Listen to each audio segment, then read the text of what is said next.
अस्सलामुअलैकुम वरहमतुल्लाहि वबरकातुहू। मोहतरम नाज़रीन, जैसा कि हम सब जानते हैं कि कल आइंदा बरोज़ जुमा को शब बारात के साथ बिरादरान वतन हिंदू भाइयों का बहुत ही अहम त्यौहार होली भी है।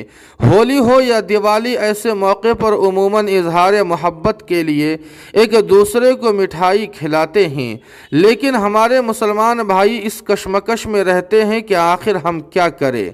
होली दिवाली की मिठाई खाएं या नहीं, मुबारकबाद दें या नहीं, वगैरह वगैरह।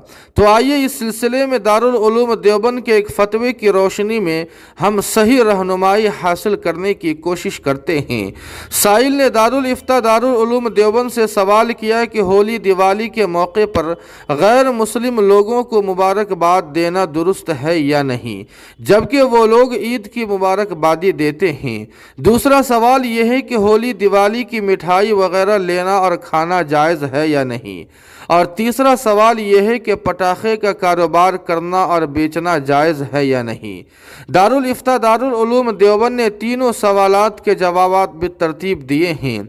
जवाब नंबर 1, इस्लामी त्यौहार खुशी मनाने का पाकीज़ा तरीक़ा है, वह इस लायक है कि उसकी मुबारकबादी दी जाए। अगर गैर मुस्लिम लोग ईद की मुबारकबादी देते हैं तो दे दें, अलबत्ता मुसलमानों को गैर मुस्लिम के त्योहारों पर मुबारकबाद देने से एहतराज़ करना चाहिए।